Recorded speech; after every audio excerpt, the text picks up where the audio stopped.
Boa tarde, pessoal. Gente, eu não sei se pode, eu não sei se não pode, mas eu tô achando vocês muito longe, entendeu? É o frio, é.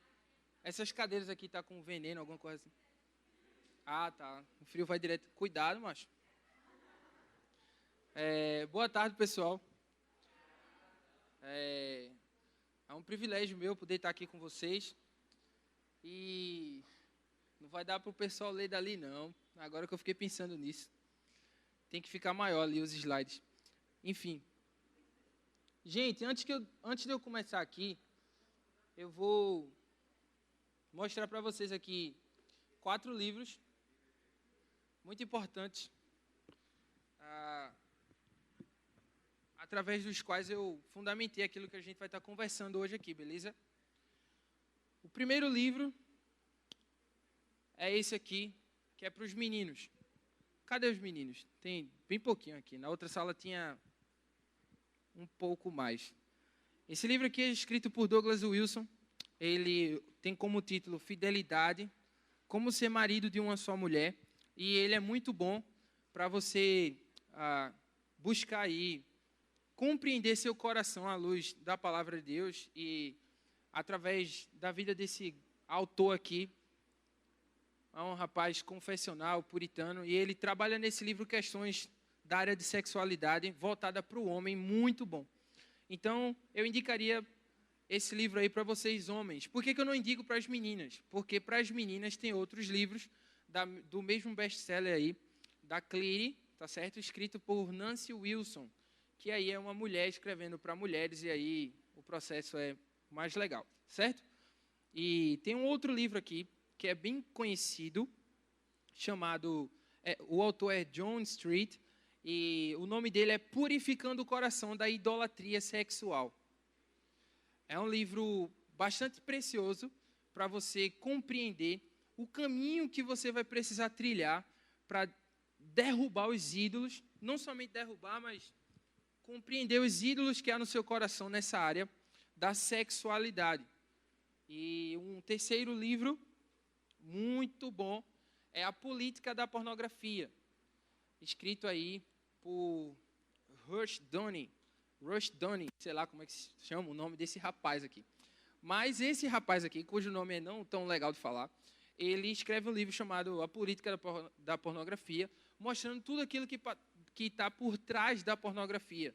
Eu acredito que é uma leitura muito preciosa para você, adolescente, para compreender o que está por trás daquela proposta do que é colocado nas mídias aí, tá certo? O quarto livro, na verdade, são 66. Ele é a Bíblia. Por que eu estou indicando a leitura da Bíblia? Porque sobre tudo isso que a gente vai conversar agora, não adianta você ler livros sobre o assunto e não se aproximar das Escrituras Sagradas. Não adianta você participar de todo esse congresso se nada disso te levou à Bíblia, às Escrituras Sagradas. Por que eu estou falando sobre isso? Porque santificação só é possível com a Bíblia, com a palavra de Deus agindo em nossos corações. Tá certo? Então, são os livros que eu indico para vocês lerem. O livro de Douglas Wilson, Fidelidade. O livro de John Street, Purificando o Coração da Idolatria Sexual. O de Rushduni, que é A Política da Pornografia. E a Bíblia, leiam a Bíblia, tá certo? Mas, partindo aqui para o que a gente vai conversar, eu fiquei responsável de falar com vocês sobre o espetáculo do corpo. E desde já eu não vou conversar com vocês sobre como é que você deve postar uma foto no Instagram, sobre qual é a posição correta e qual versículo bíblico chave para make que você fez, tá certo? Ou como você deve se comportar naquela trend do TikTok para não ser tão explícita ou sensual. Eu não vou falar sobre isso. Eu desejo conversar com vocês 5 coisas importantes. Pode passar aí o slide. Não dá para vocês lerem. O meu medo era isso. Mas essas 5 coisas são: a primeira coisa, eu quero ver com vocês o 6º dia da criação, que diz respeito ao ato de Deus criar Vamos lá, gente, vocês não leem a Bíblia, não. No 6º dia, Deus criou o quê? O homem, isso. Então eu vou falar com vocês sobre a criação do homem e o propósito divino nela, tá certo? Isso tem muito a ver com isso que a gente está observando como tema hoje, sobre o espetáculo do corpo. Depois a gente vai conversar um pouquinho sobre a queda e suas consequências no coração humano, ok? A terceira coisa que a gente vai ver é um conceito de espetáculo trazido por Tony Rank. Quem aqui já leu o livro Guerra dos Espetáculos, escrito por Tony Rank? Ninguém leu, não? Gente, o nome do congresso é Guerra dos Espetáculos. E ele é fundamentado no livro Guerra dos Espetáculos, certo? Então, leiam esse livro, ele é bem pequenininho, ele é baratinho, é da editora Fiel. E foi conversando sobre esse livro com o Denilson, que eu cheguei para Denilson e disse assim: ei, Denilson, faz um congresso na tua igreja sobre esse assunto aqui, ó. Aí ele, rapaz, vou propor lá. Quando vê, Guerra dos Espetáculos. Glória a Deus. Leiam esse livro aí, tá certo? A quarta coisa que a gente vai fazer é observar um texto bíblico que fala sobre o fato de o pecado ser um cacho de uva. E o texto que a gente vai observar para isso é o texto de 2 Samuel, capítulo 11, que retrata o pecado de Davi com Batseba. É um texto que eu já vim aqui conversar com vocês, mas que é muito precioso para compreender de maneira clara o que Tony Rank vai falar como o espetáculo do corpo, beleza? E depois eu trago algumas implicações para todos vocês, ok? Deixa eu abrir aqui os slides também, só para que eu possa acompanhar junto com vocês aí. Cadê aqui minhas coisas? Ok, então vou precisar olhar para lá. Meu celular não tem PowerPoint. Pode passar aí. Eu queria que vocês lessem esse texto junto comigo. De Romanos, capítulo 11, versículo 36. Vamos todos ler juntos? Diz assim: porque dele e por ele e para ele são todas as coisas. Glória, pois, a ele eternamente. Amém. Vamos orar, pessoal? Espero que esse momento seja de pura edificação para todos nós aqui. Oremos. Senhor Deus, amado Pai, nós te louvamos e te agradecemos porque o Senhor nos trouxe até aqui para, de maneira coletiva, aprender um pouco de alguns princípios da Tua Palavra, especificamente sobre como é que nós devemos lidar com o nosso corpo, Deus, e compreender, na era dos espetáculos, a ideia do espetáculo do corpo. Te peço que, mediante a Tua Palavra, Teu Santo Espírito possa falar aos corações de todos que estão aqui e também aqueles que futuramente podem vir assistir ao Deus por meio do YouTube ou que estão acompanhando a transmissão. Que todos nós possamos ser edificados por meio da Tua Palavra e que, para a glória do Teu nome, Deus, o Senhor me use como instrumento, Deus, na vida de todos aqui, mesmo sendo eu limitado e falho, Senhor. Que o Senhor me use para a glória do Teu nome, Pai. Em nome de Jesus, assim nós chamamos, Pai. Amém. Beleza. A primeira coisa que eu quero observar com vocês está lá em Gênesis capítulo 1, que é sobre o sexto dia e o propósito divino para a criação do homem. Então, abram a Bíblia de vocês. Pode passar o slide aí. E vocês conseguem ler ali? Conseguem mesmo? Não está tipo bula de remédio, não? Está tranquilo, né? Beleza. Então, o que a gente vai fazer? Vamos ler esse texto aí. Diz assim: também disse Deus, façamos o homem à nossa imagem, conforme a nossa semelhança. Tem ele domínio sobre os peixes do mar, sobre as aves dos céus, sobre os animais domésticos, sobre toda a terra e sobre todos os répteis que rastejam pela terra. Criou Deus, pois, o homem à sua imagem, a imagem de Deus o criou. Homem e mulher os criou. E Deus os abençoou e lhes disse: sede fecundos, multiplicai-vos, enchei a terra e sujeitai-a, dominai sobre os peixes do mar, sobre as aves dos céus e sobre todo animal que rasteja pela terra. Pode passar? E disse Deus ainda: eis que vos tenho dado todas as ervas que dão semente e se acham na superfície de toda a terra, e todas as árvores em que há fruto que dê semente. Isso vos será para mantimento, e todos os animais da terra, e todas as aves do céu, e todos os répteis da terra, em que há fôlego da vida. Toda erva verde lhe será para mantimento. E assim se fez. Viu Deus tudo quanto fizera, e eis que era muito bom. Houve tarde e manhã, o sexto dia. Amados, o que eu quero observar com vocês através desse texto é o propósito divino na criação do homem. E aí, o que esse texto nos ensina são questões básicas. Então, eu trouxe esse texto para relembrar isso com vocês. Volta aí o slide para o texto anterior. Primeira coisa que eu quero que vocês percebam junto comigo é que alguém está falando. Quem é essa pessoa? Deus, beleza? A palavra Deus aí está em plural, está no plural ou está no singular? Está no singular, certo? Mas quando ele fala, por que ele usa... Qual é o tempo do verbo ali? Na verdade, qual é o verbo ali? O façamos. E aí, aquilo ali está no singular ou no plural? Desculpa. Está no plural, né? Por que uma pessoa está falando dessa maneira? Todos sabem aqui, quero crer eu, que isso aponta para uma questão básica. Quem é que está criando o homem? Deus Pai, Deus Filho e o Deus Espírito Santo. É a Trindade que está criando o homem. E Deus o faz de acordo com a sua imagem. Eu quero que vocês guardem essa palavrinha no coração de vocês, pelo menos na mente, enquanto eu estiver falando aqui. Imagem, beleza? Deus o cria conforme a sua imagem. Ele faz de acordo com a sua imagem, conforme a sua semelhança.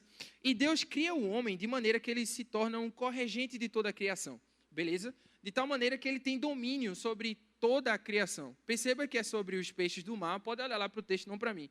É sobre os peixes do mar, sobre as aves do céu, sobre os animais que rastejam pela terra também. Depois ele vai dizer que é sobre toda a terra e sobre todas as ervas, enfim. Mas Deus dá autoridade ao homem como corregente da criação, de cuidar de todas essas coisas. Por quê? Porque quando a gente lê o Salmo 19, a gente vai ver que toda a criação, ela proclama algo. Ela anuncia a glória de Deus. Quem lembra aqui, Salmo 19, versículo 1.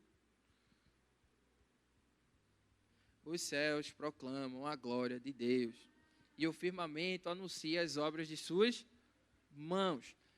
Ou seja, toda a criação,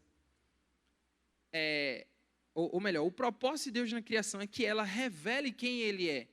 Só que o homem faz isso de uma maneira especial, de tal maneira que ele se torna corregente do Senhor em toda a criação. Então Deus tensionou que o homem fosse, portanto, uma maneira especial de se revelar a toda a humanidade. E eu quero que vocês guardem isso no coração de vocês. O homem é um meio pelo qual Deus se revela de maneira especial em toda a criação. E quando a gente caminha um pouquinho, a gente percebe que Deus tem um propósito em fazer com que o homem e a mulher se tornem sua imagem e sua semelhança, que é de fazer com que toda a terra seja cheia do conhecimento do seu nome. Porque um dos propósitos missionais, talvez o maior propósito missional de Deus, é fazer com que toda a terra seja cheia do conhecimento do seu nome. E como Deus faz isso no ato da criação? Ordenando que o homem e a mulher fossem fecundos e se multiplicassem, para que à medida que eles se multiplicassem, a terra fosse cheia de pessoas que são de acordo com sua imagem. E aí essas pessoas iriam encher a terra do conhecimento do nome de Deus. E tem uma coisa interessante, pode passar os slides. O homem e a mulher, eles só conseguiriam cumprir esse papel à medida que eles cumprissem com isso que está nessa parte final do texto, que é a ordenança de Deus deles não comerem do fruto da árvore do conhecimento do bem e do mal. Especificamente, eu estou lembrando agora, eu não coloquei o texto aí, nessa parte aqui, mas está lá no capítulo 2, Gênesis capítulo 2, onde Deus diz assim, olha, se você comer do fruto, você vai morrer. Certo? E aí, à medida que o homem obedecesse, ele seria, portanto, capaz de cumprir com a missão que Deus havia lhe dado, de encher a terra do conhecimento do seu nome. E o que eu quero dizer com isso? Passa aí o slide. É que a gente pode perceber algumas coisas básicas aí nesse texto. Primeira de todas é que a criação do homem, bem como todas as outras coisas, é um ato trinitário. Quem cria um homem é a Trindade, certo? Deus Pai, Filho e Espírito Santo. Eu fiz os slides dessa maneira, certo, pessoal? Eu vou falar umas coisas, depois eu vou recapitular. Porque eu falo tanta coisa muito rápido, que às vezes as pessoas não prendem o que eu estou falando. Aí, como eu ainda estou aprendendo a fazer isso aí, eu peço que vocês percebam aí essas recapituladas e pensem junto comigo. Segunda coisa, Deus faz da criação um meio de se revelar, como eu já falei, e aí por meio dela ela proclama a sua glória. E essa criação carrega o seu DNA. E deixa eu citar aqui, por exemplo, o Adalto Lourenço. O que ele quer dizer quando ele afirma que a criação carrega o DNA de Deus? Deus, ele é 3 em 1, certo? Quando você olha para os 3 estados da água, por exemplo, quais são os 3 estados da água? Quais são? E aí o que você aprende? É 3 em 1, certo? Me fala aí, vocês são mais inteligentes do que o pessoal que estava ali dentro, viu? Porque o pessoal lá de dentro ficou assim, ó. Não responderam. Não sei não, vocês estudam mais. Voltando. Pensa comigo, por exemplo, qual é a composição de uma célula. Ai, vocês estão parecendo com o povo dali de dentro. Vai, deixa eu ver uma coisa mais fácil. Um átomo.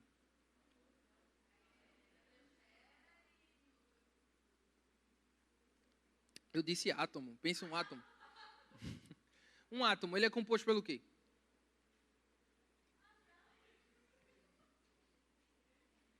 Vamos lá, gente, fala aí. Vocês estudam, não é? 3 em 1. Se você olhar para tudo que tem na criação, você vai conseguir perceber que as coisas mais básicas carregam o DNA de Deus. Então, Deus se revela. E aí, como eu falei, a terceira coisa que a gente aprende é que o homem e a mulher são criados como corregentes da criação. Pode passar os slides. O que a gente pode perceber, então? Quais as implicações? É que Adão e Eva, no jardim, eles deveriam cuidar de tudo. Vocês estão vendo aí agora? É que Adão e Eva deveriam cuidar do jardim. Adão, ele exercia autoridade, dando nome aos animais e dominando sobre tudo. Então, veja, não é uma autoridade em que ele faria o que ele quisesse com a criação, mas ele deveria cuidar da criação. Só um parênteses aqui, isso dá base total para você cuidar bem das plantinhas, cuidar bem do meio ambiente que você vive, dos seus animais. Você tem que cuidar da criação que Deus lhe deu. A criação é um presente para a raça humana e nós devemos cuidar dela. E uma terceira coisa que a gente aprende é que, enquanto eles se mantivessem íntegros, certo? Pela sua obediência... Rapidinho, desculpa aí. As implicações que a gente aprende é que eles deveriam se manter íntegros pela sua obediência ao Senhor. Eles não deveriam comer da árvore do conhecimento do bem e do mal, certo? E quando isso acontecesse, enquanto isso acontecesse, eles deveriam encher a terra e se multiplicar, beleza? Aí pode passar o slide aí. E o que eu quero falar com isso é que obediência vai fazer com que eles se tornem capazes de cumprir com a missão. Nesse sentido, imagem e substâncias estariam conectadas enquanto houvesse obediência. Por imagem, eu quero que você entenda aquilo que é revelado em nós, ou através de nós, certo?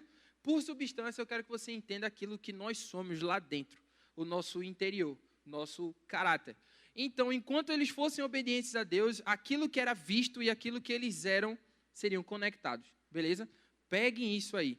E aí, passando para o próximo slide, acontece um problema muito grande em Gênesis capítulo 3, que é quando a gente vê o relato aí da serpente enganando Eva. E aí, nesse relato, a gente vê que a serpente chega para Eva e diz assim, é assim que Deus disse, não comereis da árvore do conhecimento do bem e do mal. E aí, meninas, eu quero que vocês leiam a resposta de Eva ali, a resposta da mulher. Ela responde como?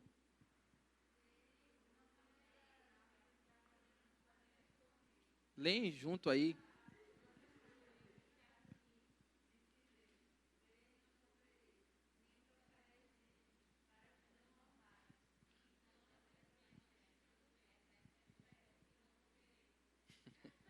Era só a resposta da mulher, rapaz. Não é a da serpente, não.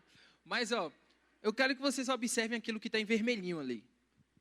Gênesis capítulo 2, onde Deus ordena ao homem não comer da árvore do conhecimento do bem e do mal, não traz aquele detalhe que Eva coloca ali.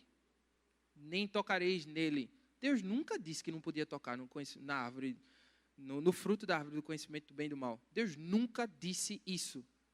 Se quiser conferir, está lá em Gênesis capítulo 2, onde Deus traz essa ordenança. Só que uma coisa acontece. A serpente percebe que a palavra do Senhor estava distorcida na cabeça de Eva. E adivinha o que a serpente faz? Engana. É mais fácil ser enganado e ser tentado quando a gente não tem a palavra de Deus firme em nossos corações.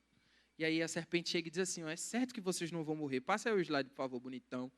Obrigado. E aí ele diz assim, é certo que vocês não vão morrer, porque Deus sabe que no dia que dele comerdes, se vos abrirão os olhos, e como Deus, sereis conhecedores do bem e do mal. Veja, ela está tentando Eva a refletir sobre sua substância, quem ela era. E a tentação era, se você comer, você vai ser como Deus, substancialmente. Quem você é, lá no íntimo, você vai ser Deus. Você vai ser conhecedora do bem e do mal. E aí acontece um processo diferente agora. Eva passa a olhar, ela passa a enxergar a imagem daquilo que ela via como algo diferente. Como algo que trazeria para ela um paladar, ou que teria um paladar agradável. Era boa de se comer, era agradável aos olhos, era uma árvore desejável para dar conhecimento. Ela toma do fruto, come, e aí eu coloquei em vermelhinho ali, também deu ao marido, e ele comeu. O que é interessante a gente perceber aqui é que, por causa da tentação, por ter a palavra de Deus distorcida em seu coração, a serpente engana Eva e faz com que ela enxergue aquilo que ela tanto via de uma maneira diferente agora. E aí ataca o coração de Eva, tentando ela pensar que substancialmente ela seria como Deus. E aí leva ela a comer daquele fruto e entregar ao seu marido. E sabe o que é interessante? Meninos, no texto original aqui, tem uma partícula que ajuda a gente a compreender que Adão, em todo momento, esteve com Eva e ele ficou calado. Em todo momento que a serpente conversou com ela, ele estava ao lado dela e ele ficou em silêncio. Tem um livro escrito por Larry Crabb, eu não sei se vocês já ouviram falar, mas é sobre o silêncio de Adão. E lá mostra que são catastróficas as consequências daquilo que acontece, né? Quando o homem não fala aquilo que Deus manda ele falar, ou quando ele se cala diante daquilo que ele não deveria estar calado. E aí, o que acontece é que os olhos de Adão e Eva foram abertos e, percebendo que estavam nus, eles usam da tecnologia para manipular sua imagem. Olha aí o que eles fazem, está em negrito, na última parte do texto. Eles usaram folha de figueiras e fizeram cintas para si. Agora eles perceberam que estavam nus, sem nenhuma roupa, e que eles precisavam agora manipular a imagem deles diante de Deus. Aí eles fazem para si folhas de figueira. E usam disso como um meio de esconder a sua nudez, um meio de esconder o seu pecado. E aí, pode passar o slide, o que a gente percebe nesse texto? Que a tentação alcançou o casal pela distorção da palavra de Deus, que o silêncio de Adão trouxe consequências catastróficas, que a imagem agora estava divorciada da substância. Vê que coisa interessante. Quando Deus chega para falar com Adão e Eva, onde é que eles estão? Escondidos, com medo. E aí o que acontece? Quem realmente Adão era, no seu coração agora, pecador como era, juntamente com Eva, não era aquilo que eles queriam mostrar para Deus. Não é aquilo que eles queriam revelar para quem fosse olhar para eles. E para isso eles manipularam a tecnologia. Eles usaram da tecnologia para manipular a sua imagem. Isso é muito interessante. Porque a gente pensa que tecnologia é algo meramente robótico, né? Mas se você for pesquisar um pouco sobre o conceito de tecnologia, você vai perceber que é tudo aquilo que a gente pode transformar para um uso próprio ou alheio, enfim, mas que mexa com coisas. E aí a ideia é que eles usaram de folhas de figueira para manipular a sua imagem. Nesse sentido, quem Adão era não estava sendo revelado para Deus. Não que Deus não visse, mas a tentativa de Adão era de se esconder. E aí o coração de Adão foi afetado. Nesse sentido, tudo o que Adão era estava sendo afetado agora pelo pecado.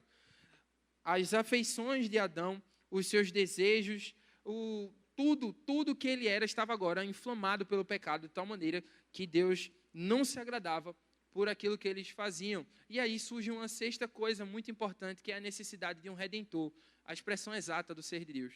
Porque, como eu comecei falando, qual era o propósito de Deus em toda a criação? Encher a terra do conhecimento do seu nome, certo?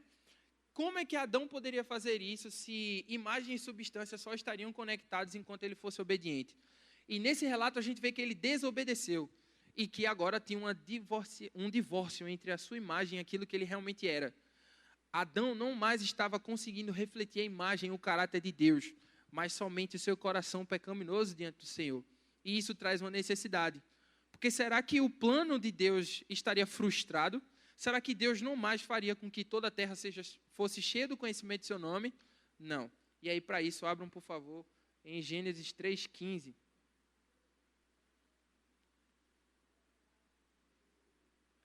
Gênesis 3:15. Quem achou pode ler aí, em voz bem alta.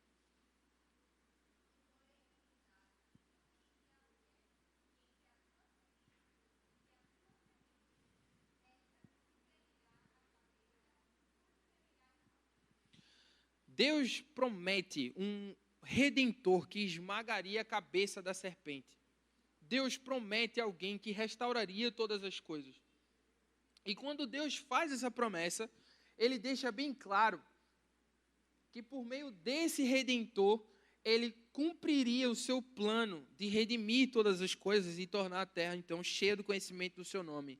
Vocês sabem qual foi a resposta de Adão diante dessa proclamação de Cristo, aqui em Gênesis capítulo 3? Vocês sabem qual foi a resposta dele? Sabe não? Então, abre aí, por favor. Caminha comigo para o versículo número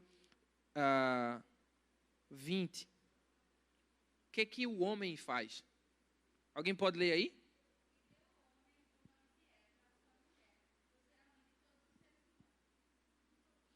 E deu o homem nome à sua mulher. Espera aí.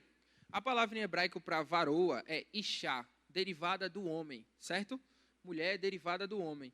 E aí, quando Adão escuta a promessa de que por meio do filho da mulher viria um redentor, ele muda o nome da sua esposa e coloca o nome dela de Eva. Talvez para você isso não seja claro, mas isso é uma atitude de fé diante da proclamação da vinda de um redentor. Deus anunciou o evangelho em Gênesis capítulo 3, versículo 15, e Adão creu. De tal maneira que a sua atitude de fé, sendo bem pequenininha, é alterar o nome da sua esposa e colocar o nome dela de mãe. E todo aquele que crê recebe uma imagem diferente diante de Deus. Concorda comigo? Olha aí comigo então para o versículo 22. Não, para o versículo 21. Adão tem a atitude de fé diante do evangelho que foi proclamado e Deus faz algo. O texto vai dizer que fez o Senhor vestimenta de peles para Adão e a sua mulher e os vestiu. Veja, quando usamos de qualquer coisa para manipular nossa imagem como uma tentativa de nos justificar diante de Deus, isso não funciona. O que nós fazemos são trapos de imundícia diante do Senhor, não serve de nada. Precisaria Deus, através do sacrifício de um animal ou do sacrifício de alguém, nos vestir com a nova pele para que diante dele a gente tivesse uma imagem diferente. E aí, tem uma coisa muito interessante. Pode passar aí esse slide. E o próximo também. É que o sacrifício do Redentor, aplicado aos nossos corações pela mensagem do Evangelho, nos permite compreender uma coisa. Que tudo isso que a gente vive não é sobre mim. Não é sobre nós. Nada do que você faz é sobre você. Nada do que você faz é sobre você. Significa que a maneira com a qual tu se relaciona com as mídias não é sobre você. A maneira com a qual você se expõe não é sobre você. Como você se veste não é sobre você. Como você fala não é sobre você. O que você faz na sua escola ou os seus planos para a faculdade não é sobre você. Não é sobre você. E isso é importante a gente compreender, porque em Cristo a gente entende que o Evangelho é um chamado para a renovação da nossa mente, de tal maneira que a gente vai compreender melhor como é que se dá o espetáculo do corpo. E aí, para resumir isso, pode passar o slide, eu vou trazer algumas definições de Tony Rank sobre o que é um espetáculo. E aí, quem se habilita a ler aí? Alguém pode ler, por favor?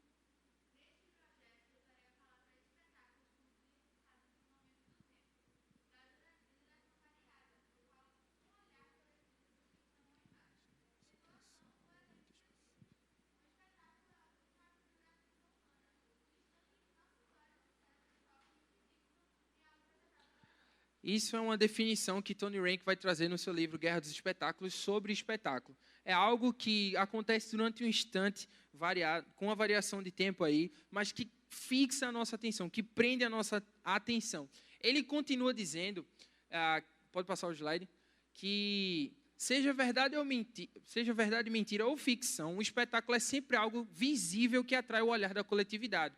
Nesse sentido, os espetáculos podem nos conduzir a uma atitude egocêntrica, mas também podem nos fazer esquecer de nós mesmos e focar nos outros. Certos espetáculos alimentam nosso voyeurismo obsceno e nossa lascívia particular.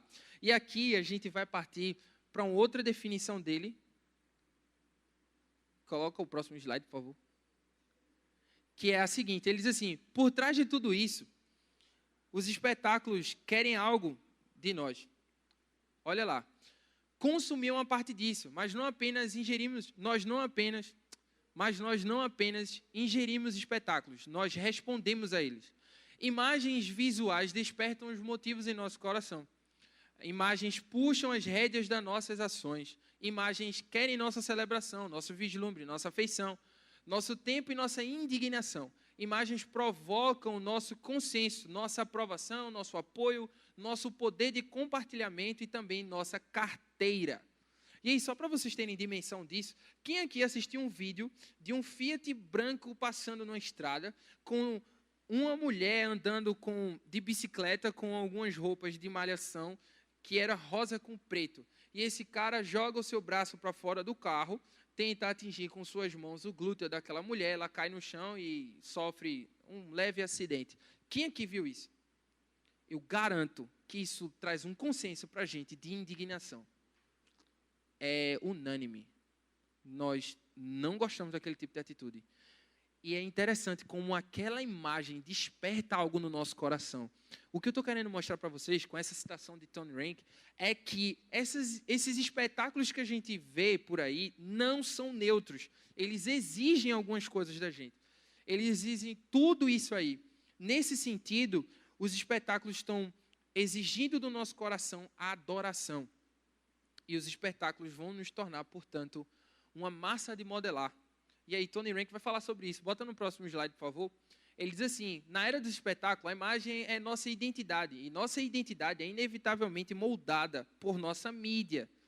Para usar a sugestiva linguagem de Jacques Ellul, eu não sei se é assim se lê, mas ao falar sobre filmes, nós escolhemos nos entregar vicariamente às vidas que vemos nas telas e jamais poderíamos experimentar pessoalmente. E aí ela vai dizer que escapamos para vidas que não são nossas e nos acomodamos à experiência de outros. Vivemos dentro de nossas simulações projetadas, dentro das promessas e possibilidades de nossas celebridades mais queridas. O resultado é esse. Como um caracol desprovido de sua concha, o homem é apenas um pedaço de massa de modelar, formado à semelhança das imagens em movimento. Semelhante a um caracol, nós nos tornamos apenas uma massa de modelar, desprovido de nossa concha, para nos tornarmos semelhantes às imagens que nós contemplamos. Nesse sentido, pode passar o slide, você se torna aquilo que você adora. Pense que, pode parecer que não, mas talvez você adore tanto Juliette que você quer dar ênfase agora na sua vida nordestina. Você goste tanto de Rafa Kalimann que quer fazer as makes que ela faz e os processos de cirurgias que ela fez no corpo e faz até umas trends no TikTok ou no Instagram para poder divulgar alguns reels ou alguns vídeos lá que sejam semelhantes ao dela, para que você se torne igual a ela. Os meninos fazem um cabelinho na régua igual a MC Pose ou coisa desse tipo. Mó paz. Enfim, mas a ideia é que aquilo que você adora, aquilo que você vê, aquilo que captura a sua atenção, vai exigir de você a adoração. Vai fazer com que o seu coração se incline de maneira idólatra para responder a esses espetáculos. E aí, o que isso tem a ver com o espetáculo do corpo?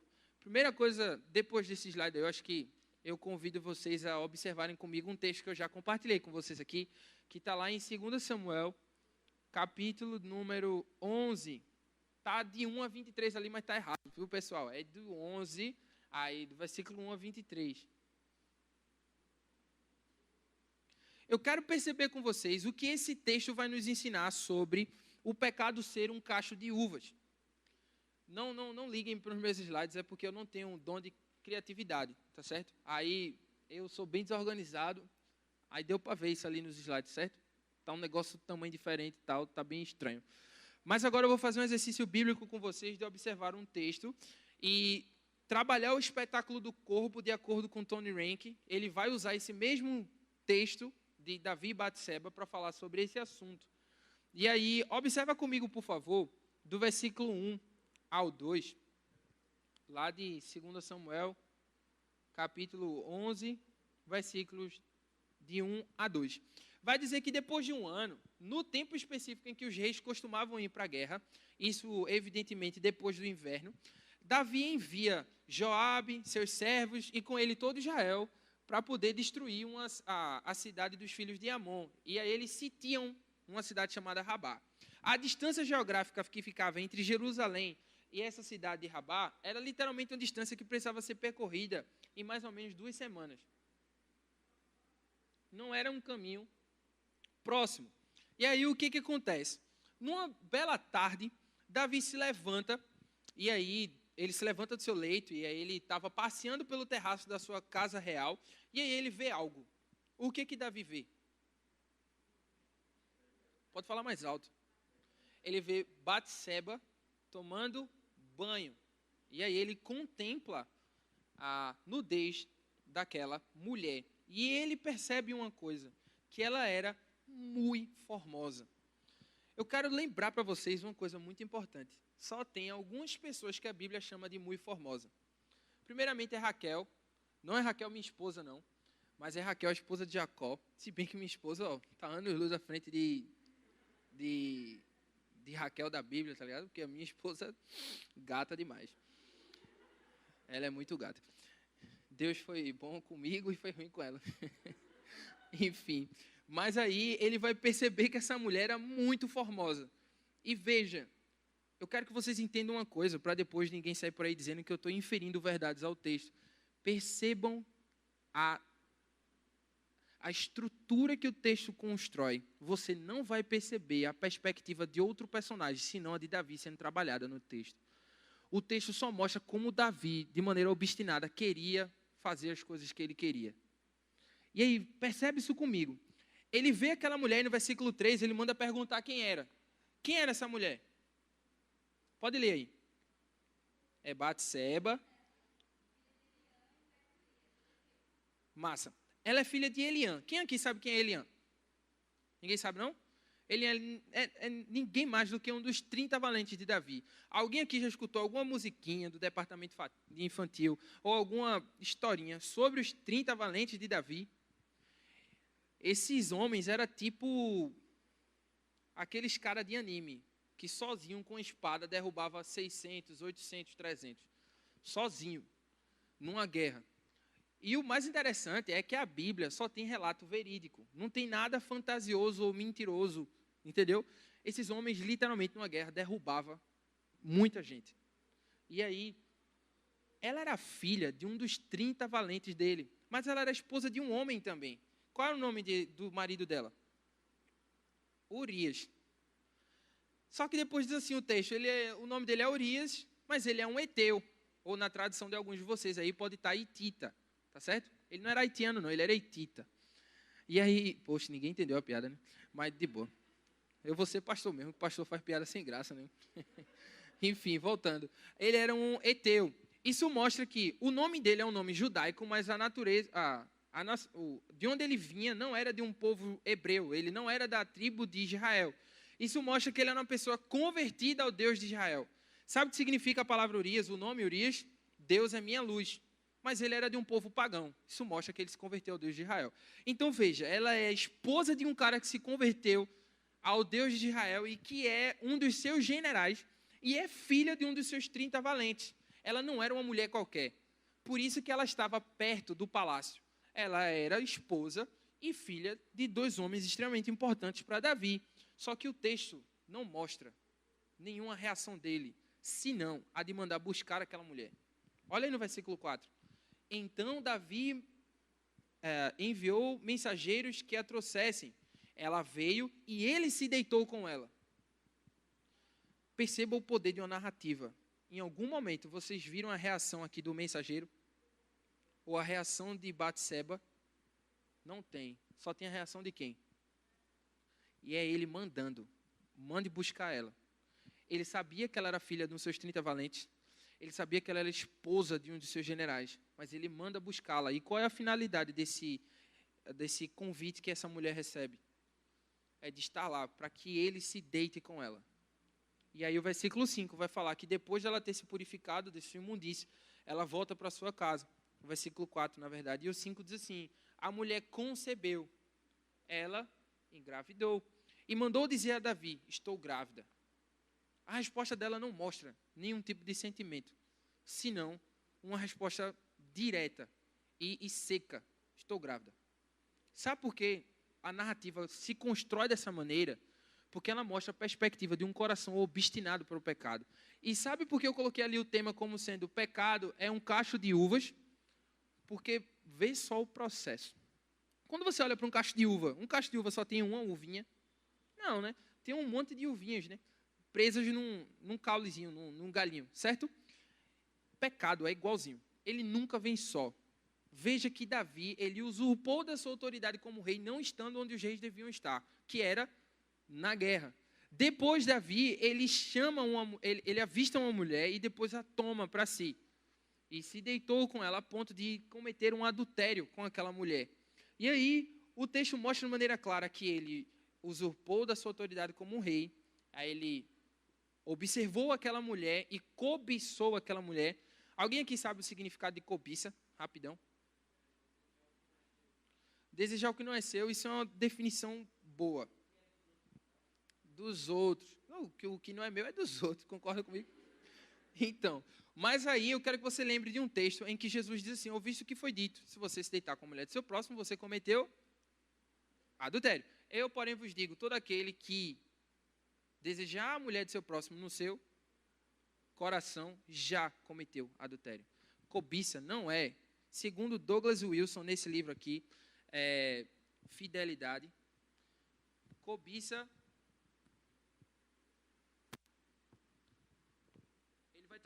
ele tem um capítulo específico sobre cobiça.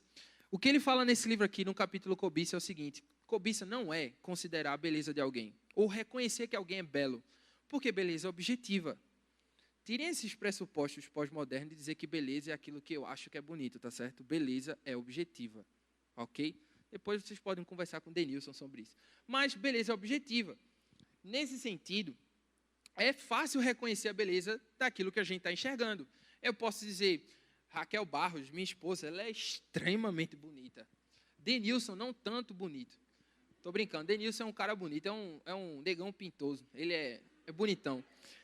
A gente pode reconhecer a beleza de alguém, só que aí Douglas Wilson, de maneira categórica, ele explica o que é cobiça, parafraseando o que Jesus falou.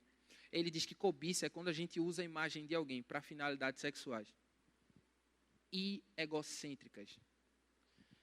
E aí, o que isso tem a ver com o espetáculo do corpo?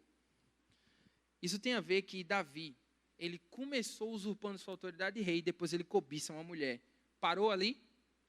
O problema ficou só no seu coração? Ele foi buscar aquela mulher. Pouco se importou quem era o seu pai, pouco se importou quem era o seu marido, e se deitou com ela. E você já sabe o que acontece para ele tentar solucionar o problema do pecado que ele cometeu, a ponto de matar o próprio marido de Batseba, um homem fiel a Deus. O homem que mostra muito mais o que é ser fiel ao Senhor do que o próprio Davi nesse texto, que é considerado um homem segundo o coração de Deus. E qual é a relação que isso tem com o espetáculo do corpo? Gente, isso é muito importante. Davi, ele usa a imagem de uma pessoa com finalidades sexuais. E não para por aí, ele chega a usurpar daquela pessoa. E perceba que o coração dele desviou um desejo correto para algo totalmente impuro e totalmente mau. Respondam para mim: desejos sexuais são pecaminosos? Depende de para onde ele é canalizado. Mas eles não são pecaminosos. Quem foi que nos deu? Já leram C.S. Lewis, Os Quatro Amores? Tem um que faz parte de nós, que se chama o Eros. É o amor que a gente sente restrito à questão conjugal, certo? E ele não é pecaminoso, mas ele se torna pecaminoso quando ele é desviado para fornicação, para pornografia, consequentemente para masturbação.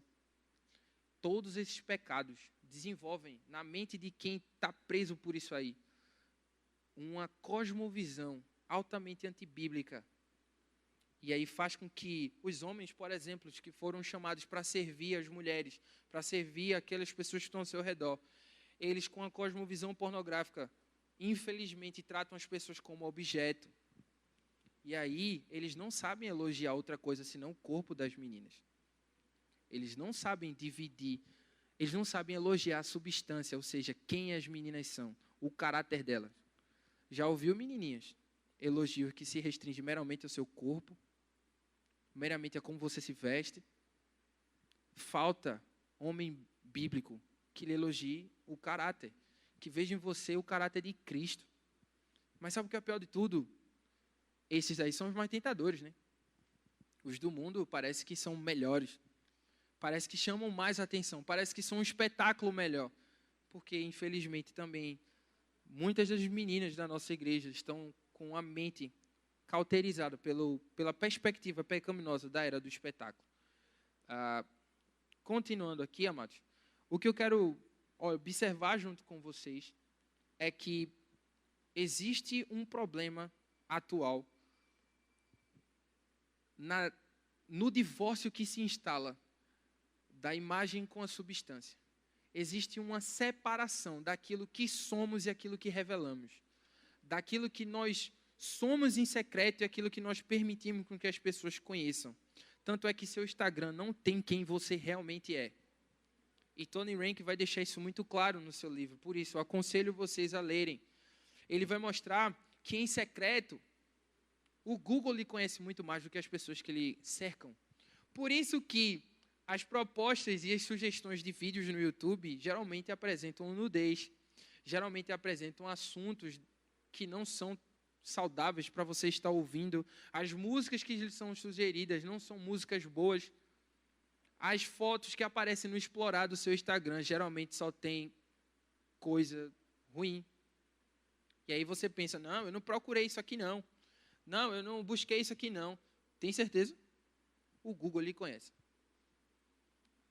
Vocês sabem, isso eu não sei se é... Enfim, ele sabe muito bem quem você é, ele só coloca aquilo que você busca.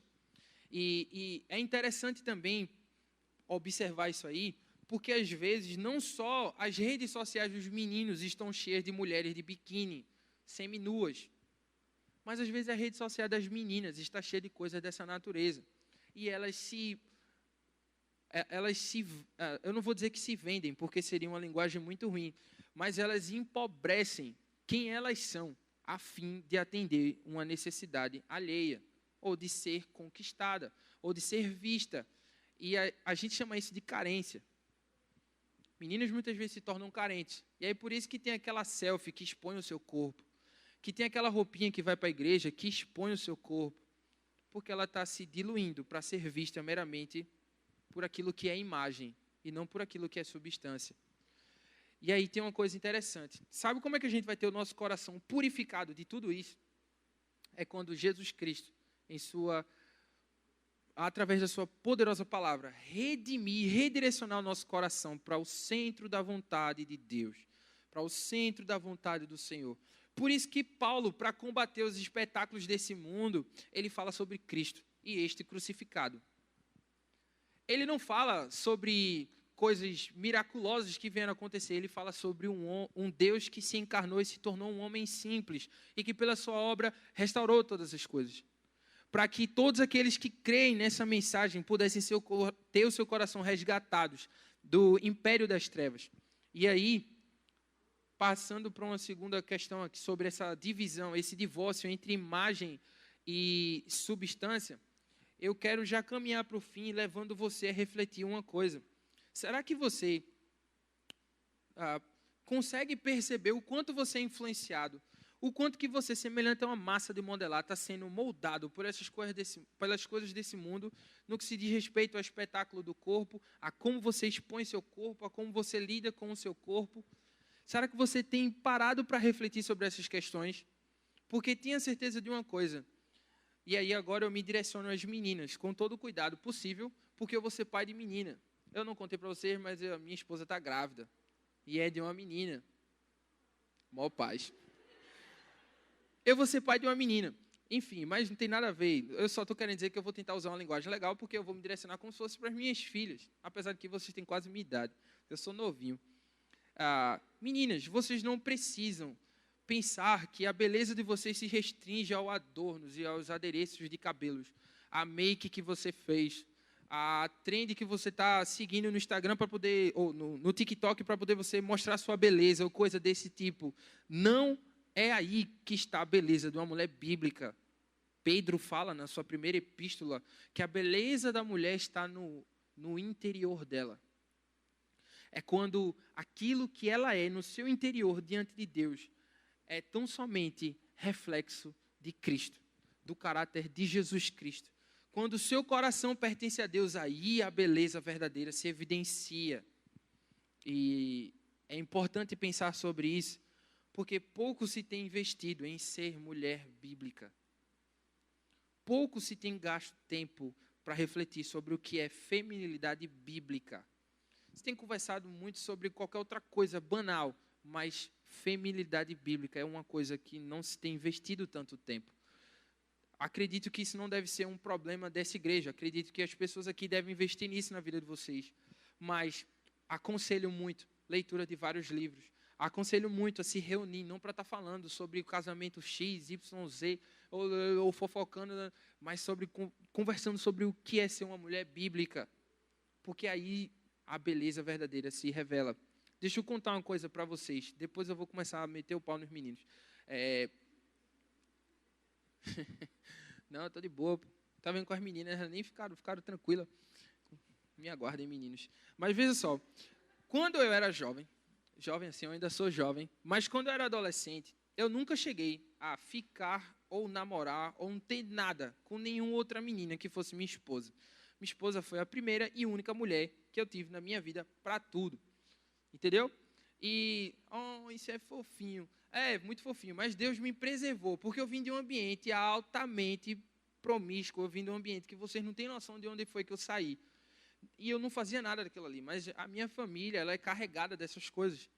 Mas tinha uma coisa interessante. Eu conheci várias pessoas ao longo da minha caminhada cristã, eu já sou cristão, tem 9 anos, e à medida que eu ia conhecendo algumas pessoas, eu conheci várias meninas, mas nenhuma delas chamou minha atenção como minha esposa. Minha esposa não estava preocupada em qual vestido ela ia usar no casamento X, ou qual seria a make dela. Ela não gastava tempo pensando qual roupa ou que bolsa ela ia usar, se ela ia usar unha postiça, se ia usar cílios diferentes. Minha esposa não estava preocupada com aquilo que é exterior. E o mais belo que eu via na minha esposa era Jesus.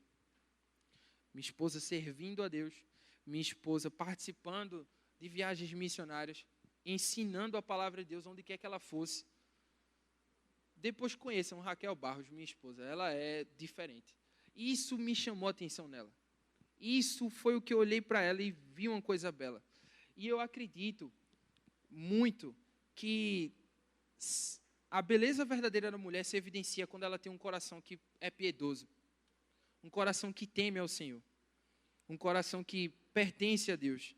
Porque quando você for assim, eu não estou querendo levantar minha bola não, mas homens bíblicos vão lhe procurar. Não vai ser os meninos que são superficiais, não. Esses aí você vai descartar de cara.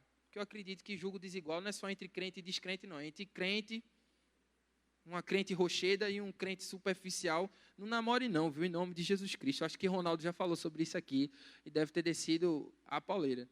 Mas não se dilua. Não barateie quem você é por conta de uma pessoa superficial, não.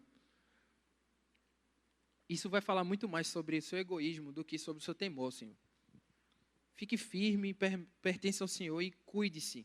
Agora, falando para os meninos, aí eu vou ter que ser muito sincero. Lembrem-se sempre de uma coisa muito importante. O Google conhece mais você do que qualquer outra pessoa. E você não vai querer com que as pessoas que estão lhe vendo conheçam verdadeiramente quem você é, e nem dos pecados que você sofre, nem das coisas que você faz. Mas eu quero lembrar de uma coisa. Você não tem como se ausentar da presença do Senhor nunca. Você não pode fugir da presença do Senhor nunca. Então, ainda que a tecnologia seja um meio para você manipular a sua imagem, e aí aqui na igreja você seja conhecido como um cara crente, como um cara piedoso, como um cara que fica compartilhando pregação de Augusto Nicodemos e Heber Campos Júnior, Paul Washer, um homem que só fala de reforma protestante, dos 5 pontos do calvinismo, misericórdia. Se você for esse tipo de gente aí, talvez você esteja usando as mídias como meio para manipular a sua imagem. Mas você precisa entender que Deus quer restaurar aquilo que você é em termos de substância. E aí você precisa lembrar do seguinte: Deus está presente nas conversas de flertes que você tem no seu WhatsApp. Deus está presente nas coisas que você vê no TikTok. Deus está presente nas coisas que você assiste na Netflix ou em tudo que você faz. Deus está presente. Às vezes a gente gosta da vida em secreto, porque lá a gente pensa que ninguém está vendo, mas Deus está vendo tudo. E aí, homens, lembrem-se sempre disso. Você precisa ser íntegro ali. Urias foi convidado por Davi a se embebedar para que, bêbado, ele se deitasse com sua esposa e assim Davi conseguisse fazer com que Urias pensasse que o filho que Batseba carregasse fosse de Urias e não dele. Mas Urias não foi. Davi embebedou ele. E bêbados, sabemos que nossa consciência ela não está ali. Estamos fora de si. E ele fez isso com Urias. E ainda assim Urias permaneceu íntegro. Urias era fiel a Deus em secreto. E o que era visto na vida dele era isso. Um homem fiel. Um homem que proclamava que Deus era a sua luz. E aí, meninos, vocês precisam ser fiéis em secreto. Naquilo que assiste, naquilo que procura, naquilo que vê. E vocês vão precisar aprender também a se portarem como homens bíblicos e a se desintoxicar de toda a cultura pornográfica que já predomina na consciência masculina do nosso país. Mulheres não são objeto. Por mais belas e bonitas que são, não são objeto. Elas são canal de serviço. E Jesus nos chama como homens a sermos como Cristo foi para a igreja. Serviço. Serviço sacrificial, a ponto de revelarmos amor. Estou dizendo aí, para você sair amando todo mundo, não. Porque até sobre isso tem uma questão muito importante que Douglas Wilson fala.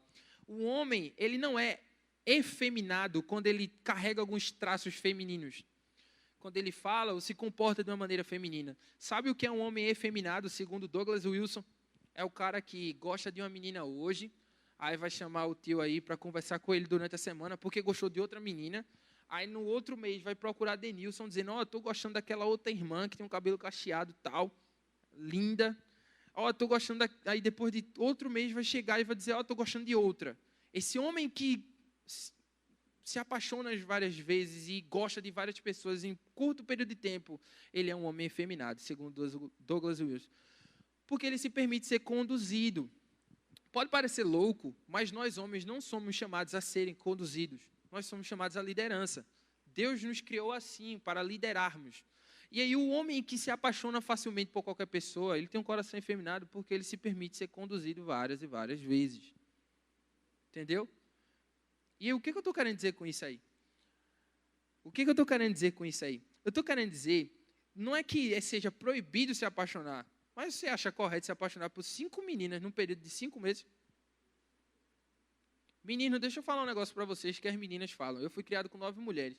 Meninos que ficam fazendo esse tipo de coisa, eles não estão no catálogo de pessoas observadas pelas meninas, não. Eles estão lá embaixo. Eles não vão conseguir nada, viu? Eu estou falando sério. E isso é um problema. Por quê? Porque esses homens, eles não sabem ser líderes. Eles não carregam a imagem de Cristo na liderança que foram chamados para ter. E o pior de tudo, eles podem ser influenciados por toda uma cultura pornográfica, a ponto de tratarem as pessoas como objeto, a ponto de observarem nas meninas meramente aquilo que é exterior, a ponto de viverem de maneira dissoluta em secreto e praticarem pecados que não são saudáveis.